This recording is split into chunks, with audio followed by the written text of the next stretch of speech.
And come here to me, think back there to March 2020. Just there was a lot of water went under the ridge in them 2 years. Yeah, boy, I do. God. Do you remember when you heard about this yoke first? I did, yeah. I said, what's going to happen next? But the people didn't realise it at the time that it was as bad as it was. It was going to be. Put no pass on it, but we got when it hit home, a different story. So many people died when it first going off. God, it was terrible looking at. I saw it in St. James' Hospital in Dublin. People dying, and oh God. It was heartbreaking. Fighting to stay alive, and there's no one to say goodbye to. The people looking into the window, and family. Very hard. And do you live by yourself, Mick? No. Except for my wife. Children are all grown up. They've gone their separate ways. And how did the two of you find it? All right. It's easy to get home with her. It's easy to get home with me. We haven't come to blows yet, anyway. Did it make you reflect on the things you took for granted? Oh, absolutely. Absolutely. We took our freedoms, the freedoms that we had. We never thought about those. Never thought about hopping into the car and going. But you were really restricted. That cocooning for the first 6 months was terrible. Like, we were, in a sense, I suppose we were looking at, we had company in the house, that our eldest son was working from home. And that, like, we had that company in the house as well. But he was restricted in what he could do. There was not, like, I played a good bit of golf in my time. Like, that was out of action, that was gone. And we met every Tuesday morning and Saturday morning. We were all retired, and we met. And the golf was beside the point, really. We went in after, and we had a cup of tea, a cup of coffee, and chatted. And that was a big loss, like, during the early parts of COVID. So that was a big loss. And you get sort of used to your own company after a while. And trying to keep occupied was sort of, I do a few runs around the garden or do a bit of gardening, and I learned to play a whole lot of CDs that I hadn't done before. I actually read books. I always read. I always love reading, but I read a lot of them during lockdown. The thing is, you miss your friends and you miss someone to talk to. That's the thing, So, I don't know. I suppose there was a lot of people that were a lot worse off than me. Excuse me. But they actually lived on their own way out in the country or somewhere, and had no relatives. Another thing I had to do was learn how to go online and order my shopping. I used to ring it in at first, and they said, can you do it online? So I persevered, but I got there anyway in the end. And anything else, I used to walk the dog then when we were allowed sort of outside a bit, I have a little dog, which was great company. Only for her I would have been sort of lost. I spent a lot of time talking to the dog. We do live in the countryside, and there's a main road near us, and usually it's busy, but during COVID it was not really that busy. There was the occasional 1 or 2 cars going by. Did you learn anything different? Did you go out, for example, and cycle on the roads more often, or walk on the roads more often? We started cycling as a family, which was nice. Like, we started going for cycles, and we went for walks on Fourth Mountain as well. me and my dad done a good bit of cycling as well. And us as a family, we went for walks, and we spent more time with our dog, and we brought him for walks as well, and so I guess that's one of the good things about COVID, that you get to spend more time with your family and pets. I know actually in town, people have got walking around with dogs that never had dogs before, and people are cycling that never possibly cycled. I used to race bikes, and somebody said that there's an awful lot of them just being dumped, and I said, oh my God, no, that to me is wrong, you know. But that's not learning from a situation. It's taking away again from the situation and make it worse. You know, if you're getting a dog just for company, and then everything sort of comes back to your normality, and your little dog is pushed away, or your bicycle is just left there, and you know, I don't see the sense in that. You know. How did you find the last 2 years there? Oh, well, I suppose with Mum passing away in the beginning, in May 2020, like in the beginning we were taken up with looking after Mum for that 2 months, and like that was hard but good as well in many ways. Like it was hard. Like there's 5 of us in the family, 5 children, and we took turns going out, and the girls stayed. There's 4 girls and 1 boy. My brother then did some bits, but like he couldn't do a lot of stuff that we would do, and he didn't want to. Mum didn't want him doing any of that stuff, personal stuff, you know. So we shared it out, like. But when COVID hit first, Ray got a cough and a tickly throat, and I was out of Mum's, and he had got that, and now I had stayed out for the 2 days, and then he had got this, and I was like, what do I do now? Do I stay or do I go? And then I couldn't see Mum then, and he couldn't get a test, because at that beginning, that was the very beginning, they were saying, yeah, they wait and wait, and as it turned out, it was more than 2 weeks he had no symptoms, and they didn't test him after, and because they were gone, and I couldn't go out to Mum, and they were all freaking out there at home, and it was just crazy. I was devastated, because I thought I was never going to see her again, and be with her and hug her, and then they did let me come out, and I had to sit there with a mask, and it covered nearly all my face, and Mum was like, oh, poor Kay, can't see her face, and it gloves and everything on me, and sit 6 feet away from her. Funerals were a different kettle of fish. All you could do maybe was go to a graveyard, and you couldn't even sympathise with the family, just stand there in the distance, stay well away from everyone. Yes, there was no one in the churches. Yeah. And would you be a kind of person that go to funerals at all? I would, yeah. Yeah. I think most people my age go to funerals. I can remember when I was younger, my father, God, he'd be going to more funerals, and I wouldn't be going, but I can see his point now. It's the people his own generation most of them they were dying. Yeah, I would, yeah, I'd go to a good few funerals. The whole Guard of Honour thing only really came in. That's the come in the end of it, yeah. Certainly not before the vaccinations or anything. There was no Guard of Honour. Funerals were very, very small. I was at a couple of funerals myself, and you go up the graveyard and you couldn't even go near the family. So look at it, totally different. Must have been very hard on families that were bereaved at the time. But anyway, it's the way it was. Yeah. A lot of the older people were afraid to go out. They were afraid to go out. They were, yeah. And I have an old relation as well, and I visited her a couple of times, and you'd be half afraid to visit. You wouldn't know whether they wanted you to go in or not. Although I was pretty sure I wouldn't have it, but yeah.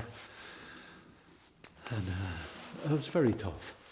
Yeah, it was. Very tough on the older people. I thought in an older relation, she's mid-80s. Yeah, so Anyway, she escaped it well too, but she didn't go any place either. There was a big fear around the Oh, unknown. huge fear, yeah, there were fear around, yeah. Well, every night on the television and the radio, on the news, all these cases of COVID and who died and how many died. And it all scared people, of course it was. I suppose the really scary part first was when we saw on the television all these coffins in Italy and the army bringing them away to bury them or getting cremated. That was very, very scary.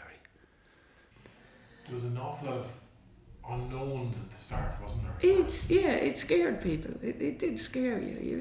You'd be scared to go outside at first. You're sort of scared even to go outside in your own. They said don't only just go out in your own garden. Don't go on the street, and you'll be seeing people passing by, and you just, which you'd normally maybe go and say hello to, or if you're out in the garden. But people didn't, and then sort of if you were out walking, people would move over to the other side. It was a sort of a weird sort of a living, like, it's not what we were used to, I suppose. That's it. I don't know how it's going to affect the children in the future, because it must have been very upsetting for them. Like, they couldn't get them going into school and having to wear masks, some of them, and being separated from, like, when they could just go out and all the GA games and everything. They must have missed it. They must have been bad on the poor children. I mean, we're adults, we can understand it, but to a small child especially, not being able to go and visit their grandma or go out and play with their friends. That was the sad part of it, really, because you'd never see any children out playing, no children on bikes. And later on they did start to get out on cycles, when they were able to. But you'd notice the quietness on the road and not much vehicles go on the road, like. That was an eerie feeling. I noticed only 2 weeks ago at home, and I just happened to go into the conservatory where most of my little one's Ty's Jenna is, and she was there playing with her dollies, but she had a mask on her, and she was actually telling the dolls, now you have to wear your mask and keep your distance. And I thought, oh no, like she's just literally, I don't know what the word you could use, but she's fixated on this because it's coming from us. And I sort of felt bad because, as a parent, this is what I'm teaching my child now, even though it's not going to be like this forever. She's going to be psychological thinking about it, and maybe in years to come it'll come to her mind, God, remember that time. I just thought it was very sad, like, and she was in her own home having to wear a mask, playing with her dollies. It affected them to children too, didn't it? Yeah, very surprised now at that, and especially at that age you wouldn't think like that they would think so much, but definitely when I saw it 2 weeks ago it broke my heart, absolutely broke my heart. And how do you find wearing masks? I'm kind of used to it now because I've been wearing it since like a year and a half now.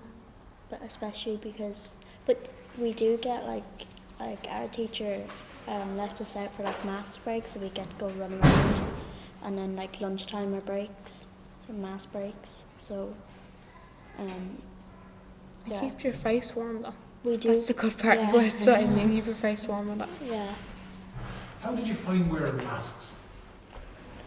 At the start, I didn't like it, and since we're under the age of 12, we didn't have to. But I still wore it, and now I'm just used to wearing it. And Yeah, like wearing it. it's normal. Yeah, like at first, like you knew it was on you, but now I don't really realise that it's there. Like I just gotten used to it. So yeah. And how do you find being in classrooms with windows open? It's freezing. Absolutely freezing. I just like wear my coat if it's really cold, but I don't really mind it. Like we're outside a lot, so we're kind of used to it being a bit cold. So yeah, it's not too bad. Yeah, I think because even me with the mask, like I know they said the end of February, but I said I wouldn't have a problem of, well, I know it probably won't be mandatory. I said I'd probably be keeping mine on for a while, but I said, you know, it's no harm having the masks, because even on the fact too, somebody could have colds and flus or something and be in the thing sneezing, and you know what I mean, just to have that protection.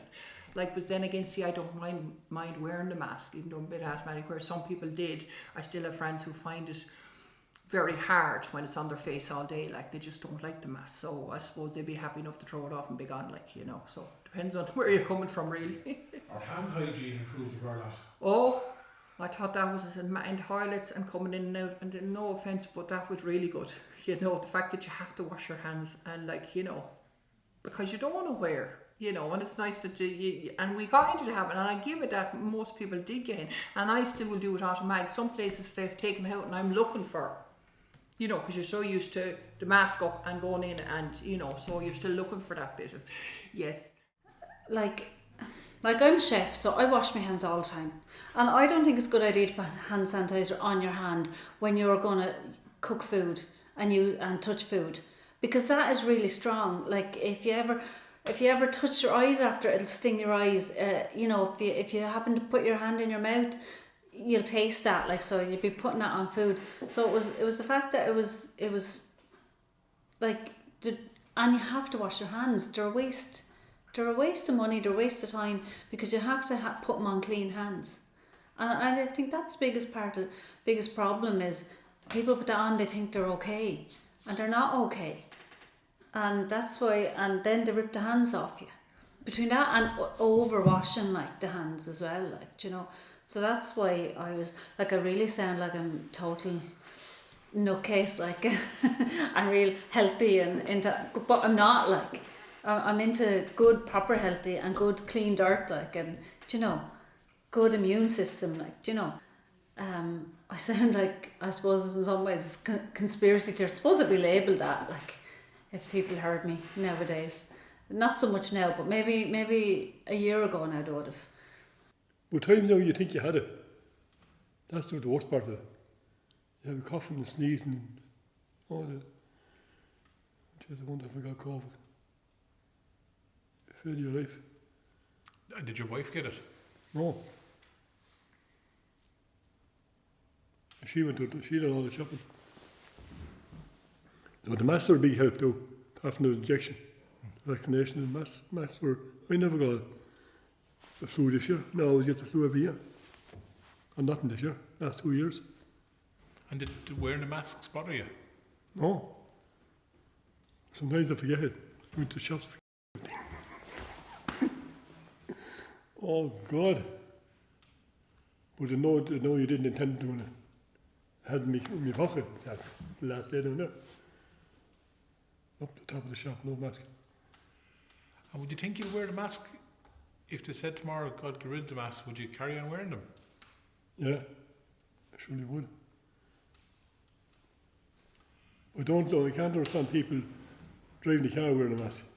That looks so stupid. You've probably seen them yourself. No one is carrying themselves. You made the decision not to get the vaccination. I did indeed, Michael. For the simple reason was because I have an underlying condition, and for the moment I'm just going to leave it to rest for the moment, and maybe in the next year or two I hope that I will anyway. Please God. Because you were worried, were you? I was worried, yes, and I just thought, God, it seems awful quick. But that's just my thinking on it. It might not be everybody else's, but yeah, that's the way I feel about it at the moment, and I'm still in that same mode. As I say, I could change my mind in a year or two down the line, but for the moment I'm quite happy. Because of the underlying condition that I have seen people who've had terrible side effects on it, because I'm on this group with the underlying condition that I have, and people have been very, very sick, so it does kind of scare me a little bit, which is understandable, I guess. Yeah, it's been an experience, I'll have to say that, and I'm glad I came out the other side of it, but and it's great now to be able to mix a bit with other people, like, you know, and get back to some sort of normal. Are you back dancing? I did go last Friday, yeah. Yeah, I will go back, you know, to the dances, and just the local ones so far, you know, but they're all starting up now, so. But it was hard on them too, you know, they had no life, everything was closed down. And the thing is, not being able to go into a restaurant and get a meal, like, which you would if you meet family and you go in, or you meet friends and you go in and have a cup of coffee or something like that.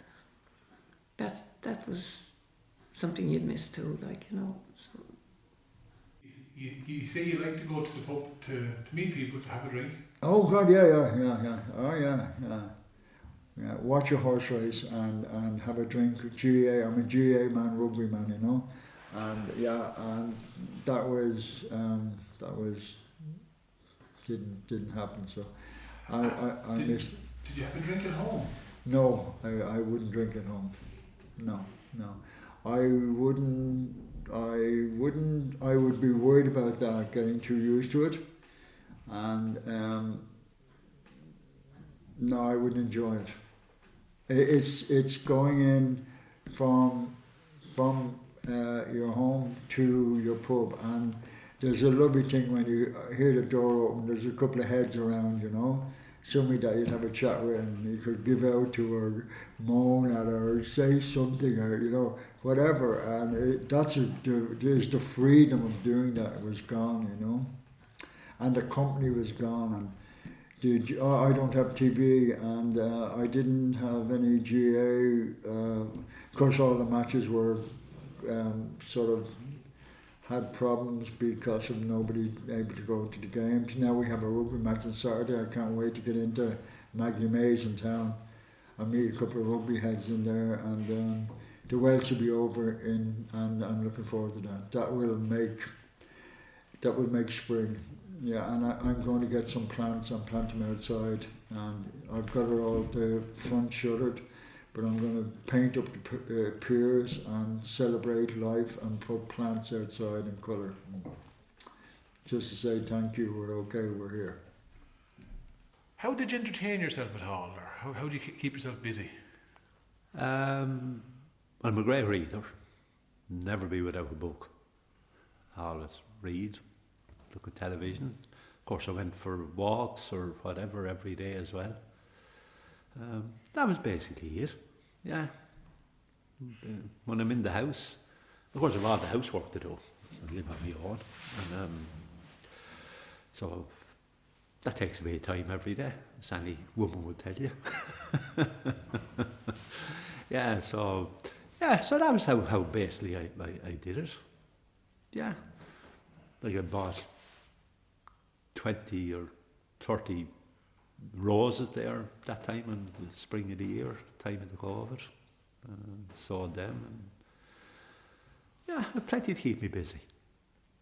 Oh, as well as that, yeah, I've repaired, with a brother-in-law of mine, repaired outhouses, repaired on the roof and repaired the wall, and that took about 3 weeks. Weren't working hard now or anything, we're only just a couple of hours a day. He's my age as well, so we weren't killing ourselves, but he's a builder, he knew what to do. Didn't cost a whole lot either. Labour was cheap. So that's, I forgot about that, I did, You'd always have work, when you have a whole farmyard there, sheds there, there's always something to be done. I kept myself quite busy. And did you do anything new? Did anything new? I tell you what I did. Never thought I'd see the day. I learned how to make scones and bake brown bread. I remember making the first lot of scones and put them into the oven, delighted with myself, and to come out they were only that thick. they were very flat. And it took me a few sessions to know what was wrong. I had the pastry, whatever you want to call it, too wet. It was just that, so you have to have it really dry. They were very nice, yeah, they were grand. My brown bread was okay. And this winter, never did a thing. Well, we had more time on our hands last year. Just sat outside. We actually did a cookery class still here. The man kind of gave us the recipes for it. And yeah, it worked out well. Yeah, it's amazing what we can do when we put our hand to it. Yeah. So that was about the only new thing I did, I suppose. I missed 1, 2, 3 funerals of people that were in school with me, and we'd have been very good friends.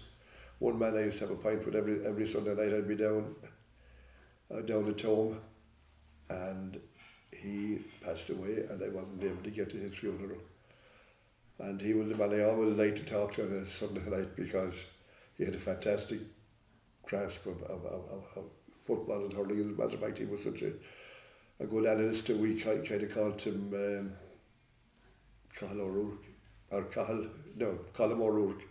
He was known as Colm O'Rourke when he came into the pub on a Sunday night, and he was absolutely brilliant. But sure, look, that's life. We had to put up with those things. I missed my own brother-in-law's funeral, as I said, and these are things that we'll never get a chance to go back on. Like, there are things in life that that if happens you can go back again, but with death you just don't get back. It's final. And that was a big thing. Like, I'd say a lot of people suffered because of the way the funerals had to be dealt with. Suffered, I suppose, for the kind of a mental anguish you might call it, but it was pretty severe, because we had a people that always loved to give our friends and neighbours a great send off, I suppose I don't think any other country does it as well as we do. Because I've been to funerals in England and New York and places like that, and not the same at all, not the same at all. Anyway, that's that. Yeah, and I know people say about the government and the politics and all that, but I think for a little country, I think we did pretty good. You're looking at America and England and other places, bigger countries. I know the more population, but I think the vast majority of people abided. We might have given out and not be happy, but we abided by the rules. We got vaccinated. We did what the government asked us to do, and I think that's why we're in this country now. We're at the other side. It's because we followed.